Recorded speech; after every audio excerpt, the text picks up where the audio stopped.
join all of you to celebrate this movement that all of you are the heart and the energy behind. You're beautiful. Where I come from in Hawaii, we say aloha, but it's a word that means more than just hello and goodbye. It's a word that means when I come and I aloha you, it means I'm coming to you with an open heart.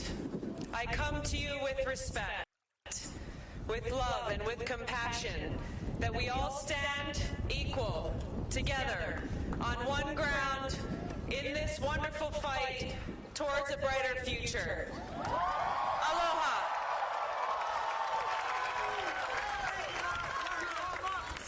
I want to share with you something that's important to me personally and something that I know is important to all of you as we look forward to seeing how we can build this bright future together. No one understands more how important peace is than those who've actually been there and experienced that high cost of war firsthand.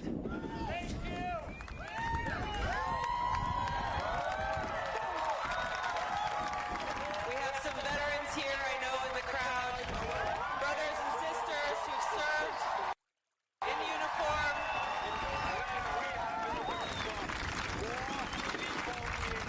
You understand because you've seen that high human cost of war that doesn't end when our troops come home.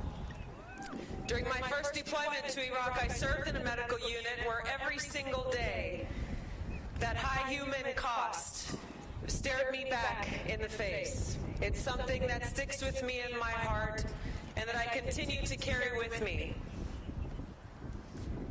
Through my experiences, I have learned how important it is that we have a commander-in-chief who exercises good judgment, who has foresight, who has a military mindset to know and understand what the consequences of a military action is, to analyze that action and know what the results of that will be before that action is taken. It is the lack of that military mindset that we have seen in our failed ventures in the Middle East, whether you're talking about in Iraq, in Libya, or now in Syria today.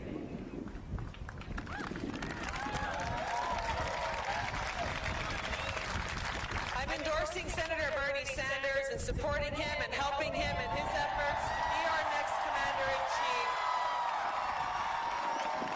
because he has that good judgment.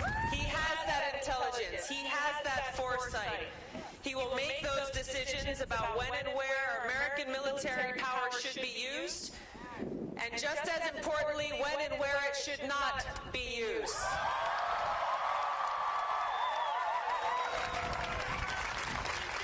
Now, in this war that's being waged today, yet another one of these interventionist regime change wars in Syria, his opponent in this primary has made it clear that she will continue that war. She has supported that war.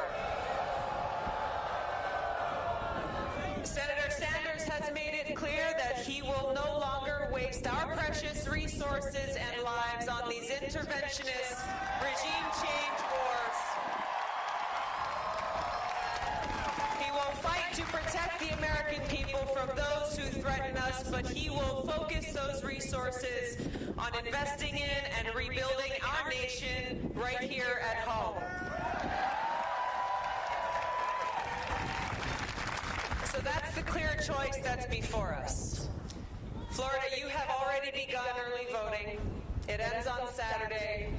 You've got a big day coming up on March 15th. And every single one of us here has a responsibility not only to exercise our own civic duty, but to go out and get others to do the same. Because there is so much at stake in this election. The choice before us is this. We can vote for Hillary Clinton and know through her positions and her record that we will get more of these interventionist regime change wars that have cost us so much. Or we can vote for and support Bernie Sanders, end these counterproductive, costly interventionist wars, and invest here at home. Because because we cannot afford to do both. Now is the time. Now is the time that we stand together, that we make sure our voices are heard, as happened in Michigan the other day, and stand with Bernie Sanders to be our next president, my choice as our next commander-in-chief. Please give Bernie Sanders a resounding welcome here in Orlando.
Fantastic turnout. Thank you so much.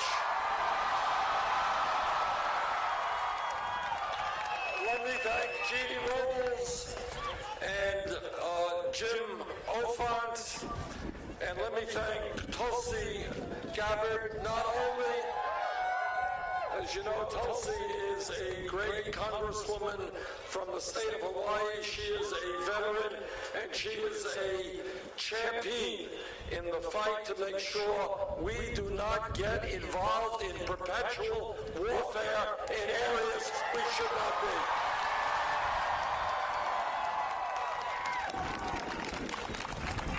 This campaign is a different type of campaign.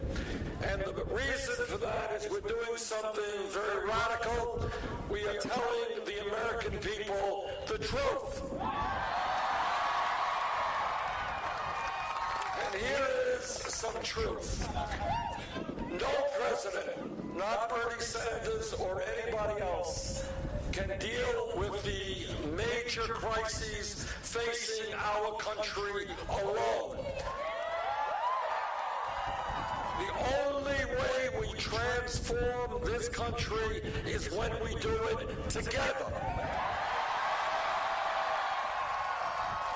When millions of Americans stand up, get involved in the political process, and demand a government which represents all of us, not just wealthy campaign contributors.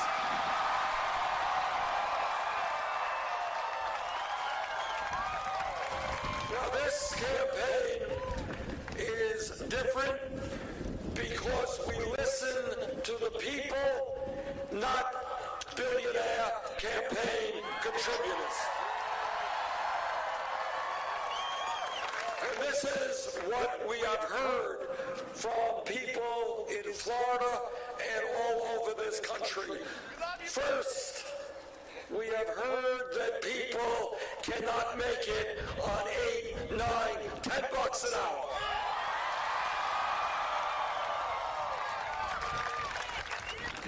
Not at the Disney World, not any place else.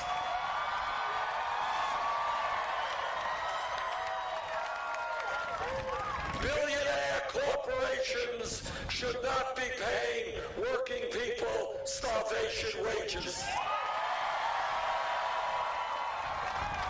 People who work 40 hours a week in this country should not be sleeping out in their cars. And that is why, together, we're going to raise the minimum wage to $15 an hour.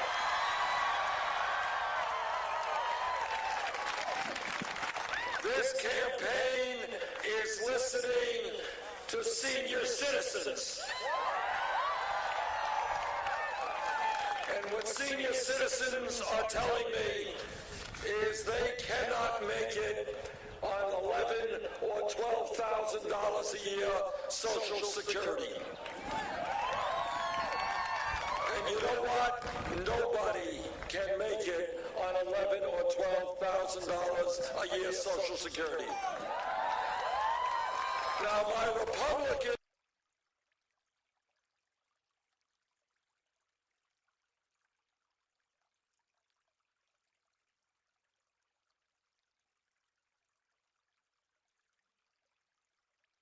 Social Security benefits.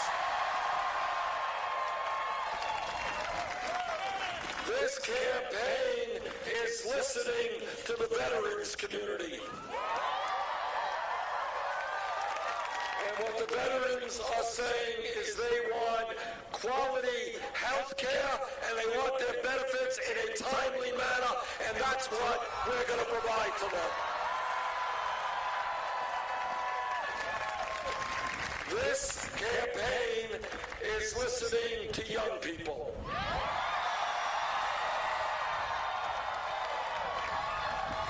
And what young people are saying is, how does it happen that when we graduate college or graduate school, we are $30,000, $50,000, $100,000 in debt?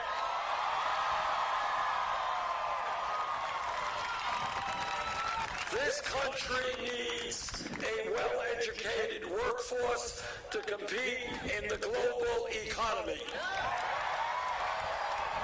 We should not be punishing people who get an education. We should be rewarding them.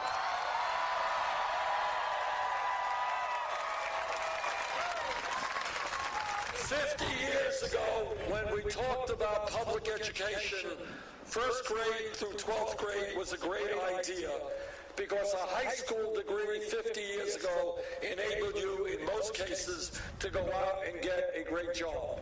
The world has changed. The economy and the nature of the economy has changed. And that is why I believe that when we talk about public education today, we should be talking about making public colleges and universities tuition free.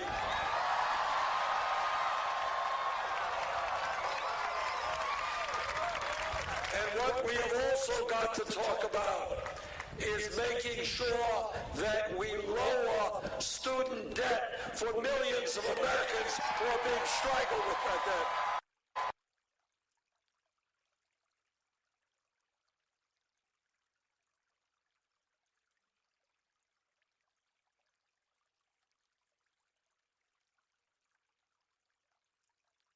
I've talked to people who've been paying off that debt for decades.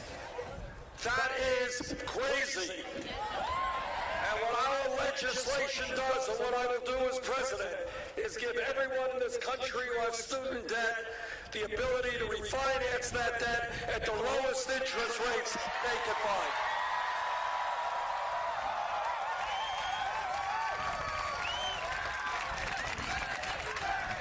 This can't...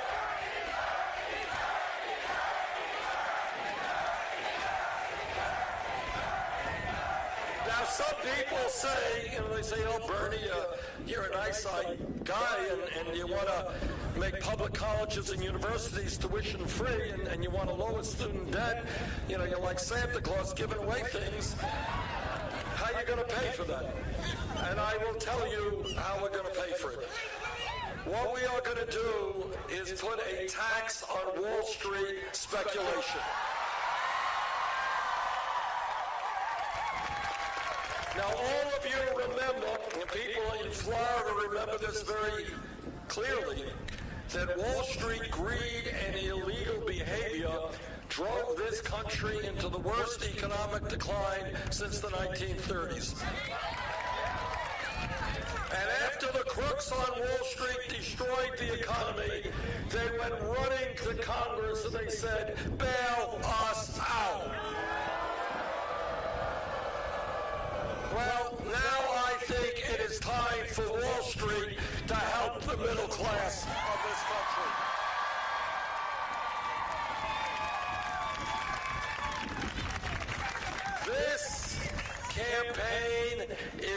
talking and listening to women.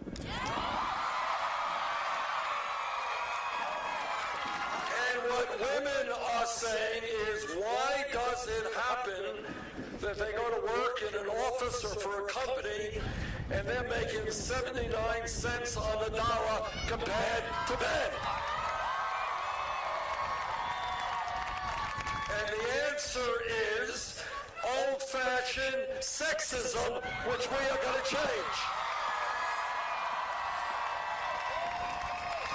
And I know that every man here today will stand with the women in the fight for pay equity.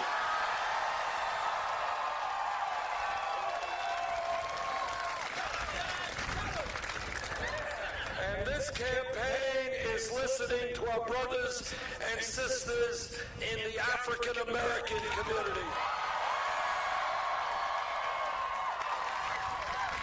And what they are saying is, how does it happen in the richest country in the history of the world that we have more people in jail than any other country? And brothers and sisters, this is a disgrace that together we are going to end. We're not going to see our jails packed with young people, African Americans, Latinos, Native Americans. We are going to reform a very, very broken criminal justice system.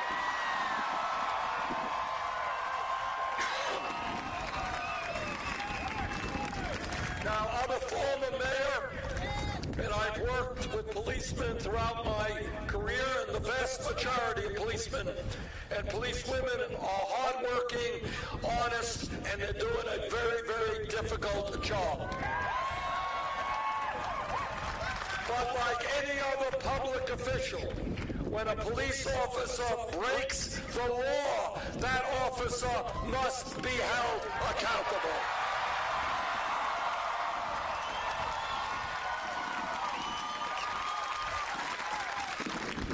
We are going to demilitarize local police departments.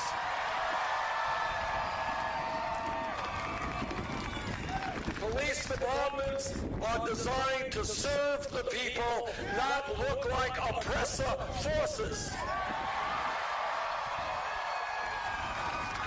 And we are going to make police departments look like the diversity of the communities they serve. We understand, in my state, and I know in Florida, that we have a very serious problem with drug addiction and alcohol abuse. But what we also understand is that substance abuse is a health issue, not a criminal issue.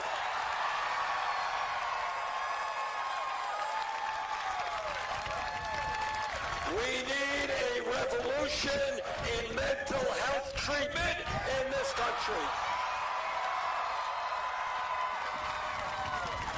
When people need help, they should be able to get help when they need it.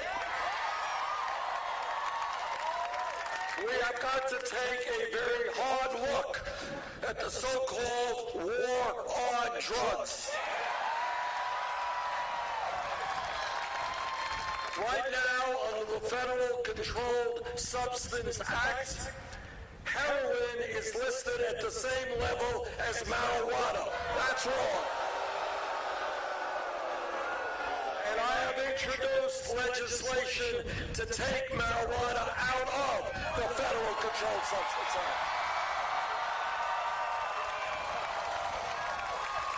Now we can argue, and people do, the scientists do, the pluses and minuses of marijuana, but everybody here knows marijuana is not heroin. And the racial aspect of that situation is that it turns out blacks and whites use marijuana at roughly the same levels, but blacks are 4 times more likely to be arrested than whites.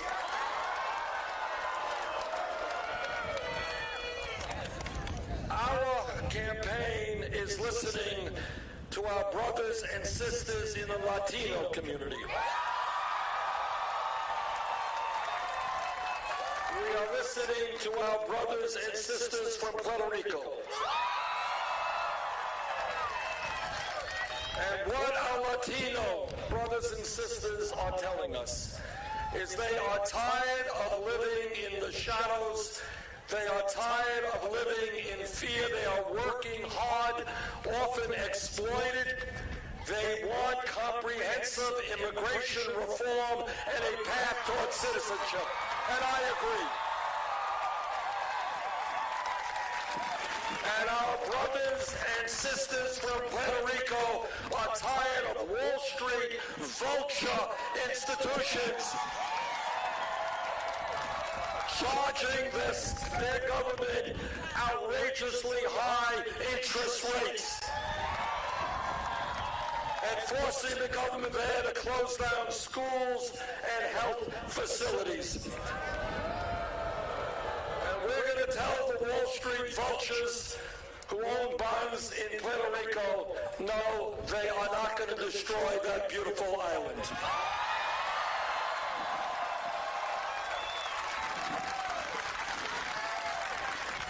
This campaign is listening to a people who never get listened to, and that is our Native American brothers and sisters.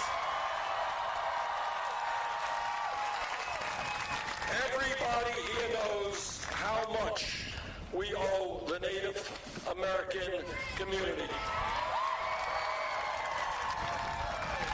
How much their culture and their way of life have given to all of us.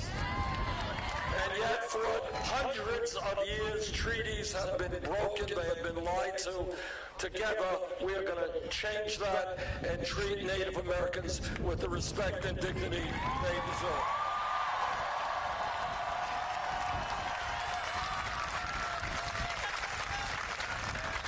This campaign listens to scientists.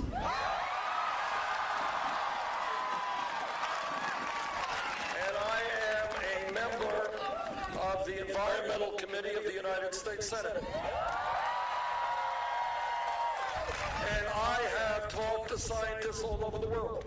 And virtually unanimously, what scientists are telling us is climate change is real. Climate change is caused by human activity. And sadly and tragically, climate change is already doing devastating harm in this country and around the world.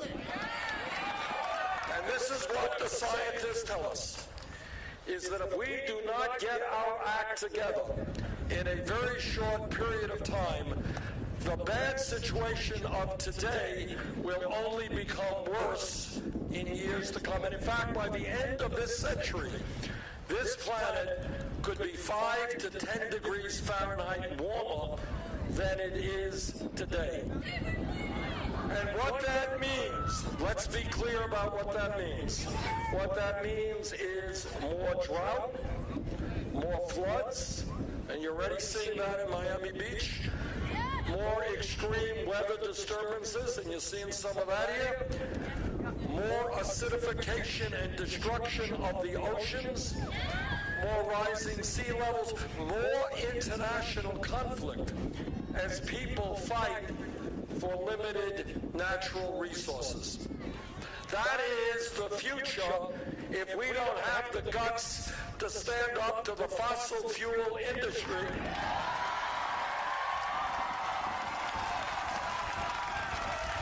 and to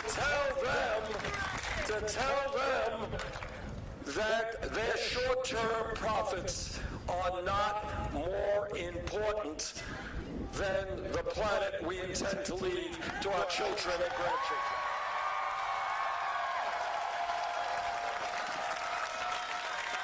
And when we talk about water, and when we talk about our environment, we have got to put an end to fracking.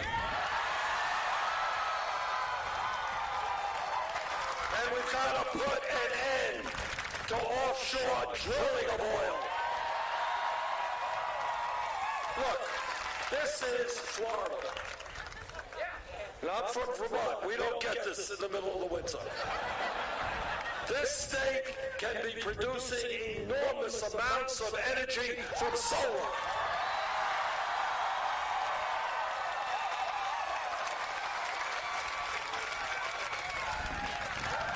The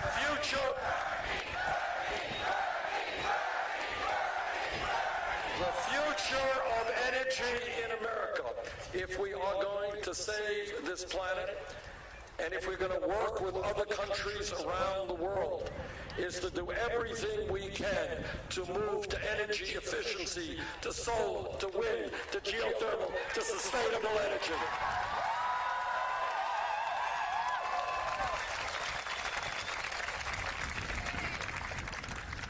Now, people say, how are you going to pay for these things? Well, I will tell you how we're going to pay for these things. In the last 30 years, media doesn't talk about it a whole lot, but in the last 30 years, there has been a massive transfer of wealth from the middle class to the top 1/10 of 1%. Middle class has shrunk. The percentage of wealth owned by the top 1/10 of 1% has doubled. What this campaign is about is telling the billionaire class that they no longer will be able to get it all.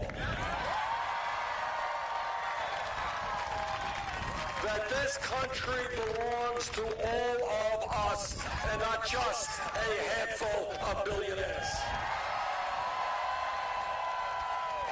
And what this campaign is about is understanding that today we have a corrupt campaign finance system. You know, I'm an old-fashioned guy.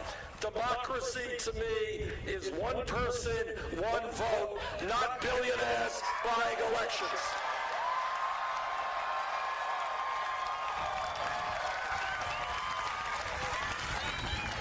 And one of the differences between Secretary Clinton and myself is I do not have a super PAC. I do not want a super PAC.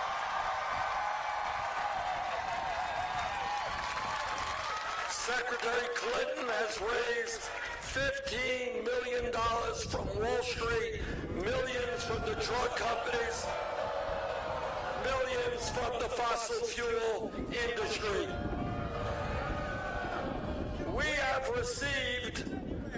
We have, on the other hand, raised money through 5 million individual campaign contributions. And do you know what our average contribution is? $27. We are not indebted to Wall Street, the drug companies, or the oil companies, or the coal companies. To paraphrase Abraham Lincoln at Gettysburg, this is a campaign of the people, by the people, and for the people.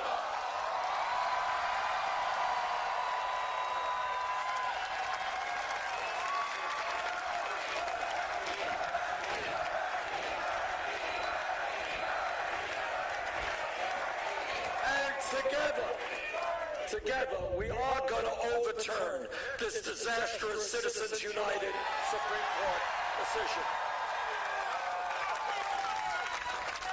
This campaign is about thinking big, not small.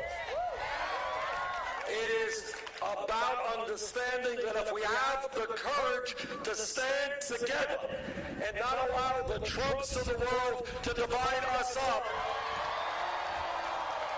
there is nothing that we cannot accomplish. What demagoguery is always about, and what it's about today, what it's always been about, is scapegoating minorities. So we stand here today rejecting the Trumps of the world who want us to hate Mexicans, who want us to hate Muslims. We are going to stand together and take on the big money interests who have done so much harm to this country.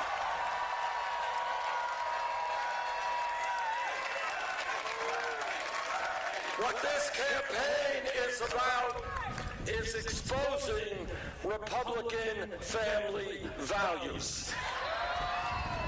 When they talk about family values, I want everybody here to know exactly what they are talking about. What they are saying is no woman here today or in Florida or in the United States should have the right to control her own body. I disagree.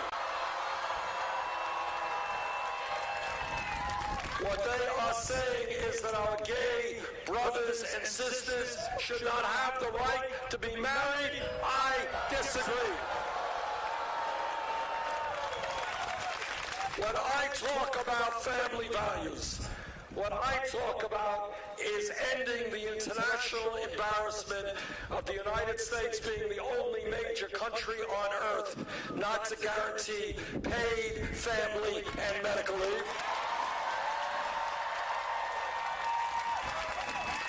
It is wrong. It is horrific that today a woman in Florida or a woman in Vermont is giving birth to a beautiful baby, and yet in a week or 2 weeks, she's going to have to separate herself from that baby and go back to work because she needs the income to take care of her family. Together, we're going to join the rest of the industrialized world, guarantee 3 months paid family and medical leave.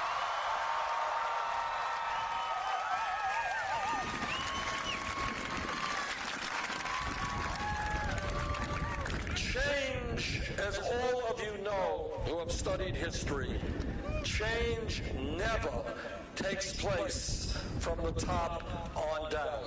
It's never some president or some important guy signing something. Change always takes place from the bottom on up. When workers 100, 150 years ago were being treated like animals, working 7 days a week with no rights, brave workers came together and said, we will have dignity and respect. We're going to form a union. We're going to engage in collective bargaining, and they struggled. Some of them went to jail. Some of them were beaten. Some of them were killed fighting for workers' rights. That's how change takes place. Change takes place when over the last several hundred years, African Americans and their white allies said, in America, we are not going to tolerate racism, bigotry, and discrimination.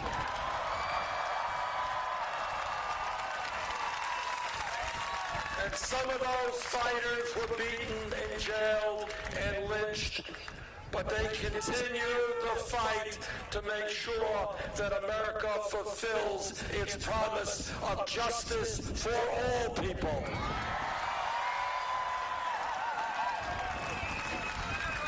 100 years ago, from an historical perspective, not a very long period of time, 100 years ago, women in America did not have the right to vote. They could not get the education they wanted, the jobs they wanted. But women rose up, and with their male allies, they said, women in America will not be second-class citizens.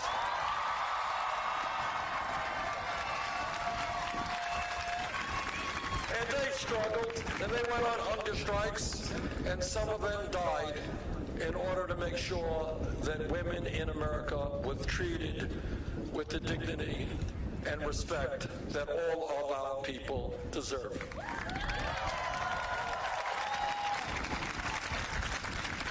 If if we were here, just here, 10 years ago, a very short time ago from an historical perspective, and somebody stood up and said, I think that in the year 2015, gay marriage will be made legal in all 50 states, the person next to him would have said, what are you smoking?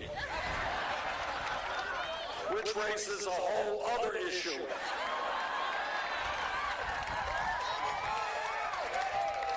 But because of the willingness of the gay community to stand up against incredible hatred and opposition,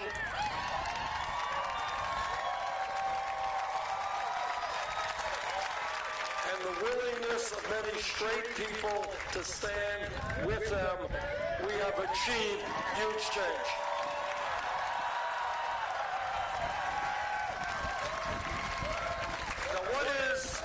What is my point? My point is that change never comes easily. It only comes when people begin to see that the status quo is no longer acceptable. And I want you to take a look at where we are as a nation today. Today in this country, as I mentioned, we are the wealthiest country in the history of the world, but nobody knows that because almost all of the new wealth and income is going to the top 1%. That's the status quo. The status quo is that in America today, we got folks in Florida and in Vermont, they're working not one job, but two jobs, maybe three jobs. Dad's working, mom's working, the kids are working, and yet 58% of all new income is going to the top 1%. That is the status quo. Status quo today is that 29 million Americans have no health insurance. Many of you are underinsured with large deductibles. I am here in the tradition of Robert M. LaFollette. The Capital Times newspaper, the Progressive magazine. On earth. That's the status quo. Status quo is more people in jail than any other country on earth. That's the status quo. Status quo is I was in Flint, Michigan last week talking to people whose kids are being poisoned by a collapsing water system which has lead in it. Status quo is that in Vermont and all over this country, our roads and bridges and water systems and wastewater plants and our rail system falling apart. That's the status quo. Status quo is that the top 1/10 of 1% now owns almost as much wealth as the bottom 90%. That is the status quo that we are looking at today. And I say that status quo is not acceptable.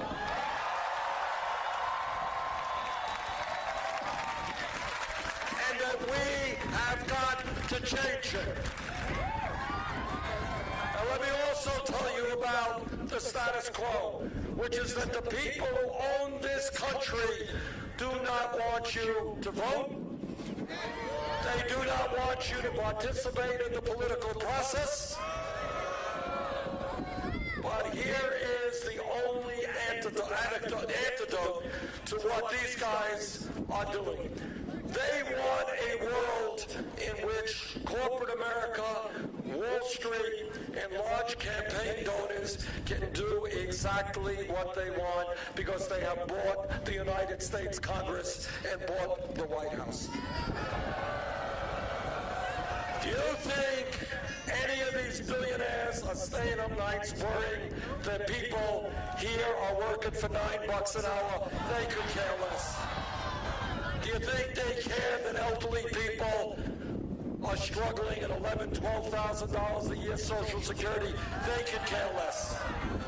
The only way we make change. And as I said a moment ago, that's the only way change has ever taken place, is when people stand up, fight back, and demand a government that represents all of us.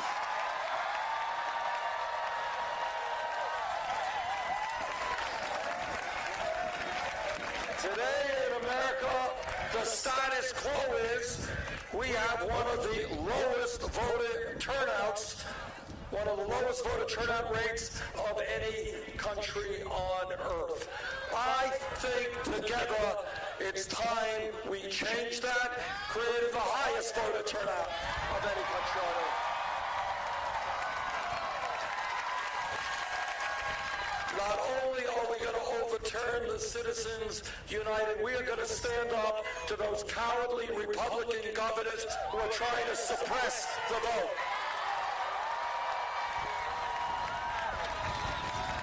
If cowardly Republican governors are afraid of a free and fair election, if the only way they can win is by making it impossible for people to vote, those cowards should leave politics and get another job.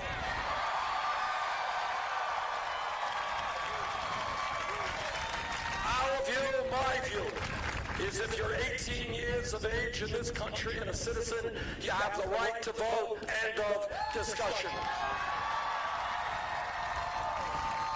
Now, I have been attacked and criticized for a whole lot of things, and one of the areas that I'm criticized is that, well, Bernie is a nice guy, but he cannot win a general election, can't defeat Donald Trump.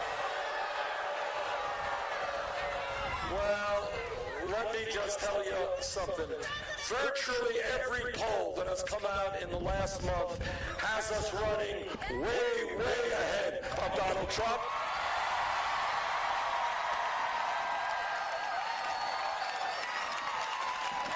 And in fact, almost all of those polls have us doing a lot better against Trump than Secretary Clinton. But it's not just polls.